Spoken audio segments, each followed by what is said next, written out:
اللهم صل وسلم وبارك عليك يا حبيبي يا رسول الله. ازيكم يا احسن المتابعين في الدنيا، عاملين ايه؟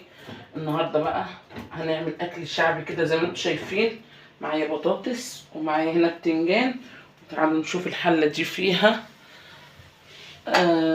بسم الله ما شاء الله كده يجي 5-6 فصوص من التوم كده بس كبار، يعني ال5-6 فصوص دول كبار. ماشي، هرستهم كده وحطيت عليهم حبه من الزيت. دلوقتي طبعا احنا بعد ما حطينا كده على التوم اهوت الطماطم. ماشي، معايا هنا دلوقتي يا جماعه بصل ومعايا فلفل ومعايا طماطم ومعايا عود من البقدونس. ماشي، نزلت بيه كده اهوت على الصلصه بتاعتنا اهو. ومعايا طبعا البتنجان بيتشوي والبطاطس مولعين عليها كده بتتسلق. ماشي، هنسيبهم كده بقى ونحط التوابل الجميله بتاعتنا. هنحط ايه؟ احنا هنحط كده كزبره ناشفه، هنحط كمون، ماشي، وهنحط ملح بس مش اكتر من كده. انا مش هحط اكتر من كده معاكم. وتعالوا نشوف دلوقتي هنكمل الاكل بتاعنا النهارده ازاي. كده طبعا معايا فول اهوت هنزل بيه بقى على الصلصه ديت. معايا دلوقتي البتنجان حطيناه كده على النار، ومعايا دول بقى ايه حبه كبد وقوانص والبيض بتاعهم كده. رحت نازله بيهم كده في معلقه زبده اهم ونشوحهم كده. ماشي، وحطينا معلقه الزبده وبعدين نزلنا بايه بالكبد والقوانص والبيض. دول كنت مطلعهم من الفراخ يعني.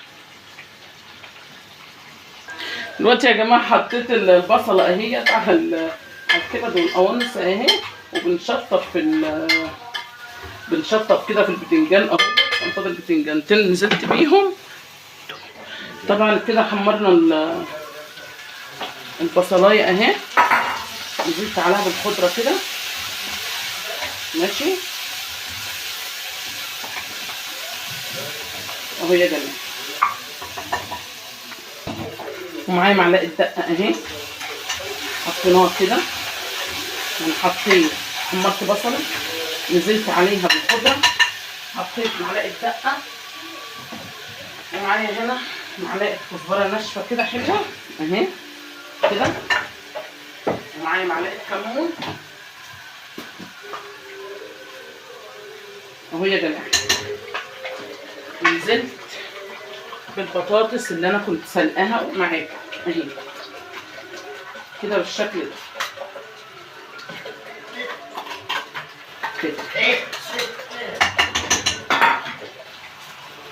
يا جماعه. بعد ما قلبتها شايفين بقى شكلها كده، شايفين اهو شكلها كده خطير خطير خطير. وطبعا دوت الفول اهو، شايفين شكله عامل ازاي؟ حاجه كده جامده خالص، حاجه من الاخر، حاجه من الاخر. شايفين اهو كده تحفه تحفه تحفه تحفه. طبعا كده يا جماعه شايفين بقى الاكل بتاعنا. عملنا فول بتغذيعه، وعملنا بتنجان بابا غنوج، وعملنا هنا بطاطس اللي هي اللي فدغناها مع بعض، ودوت الكبد والقوانص، وديت بتنجان بدقه، وهنا برضو مخلل اهوت وحطينا. ولسه البطاطس على النار، هطلع لكم البطاطس وكده. طبعا يكون السفره بتاعتنا النهارده كامله متكامله.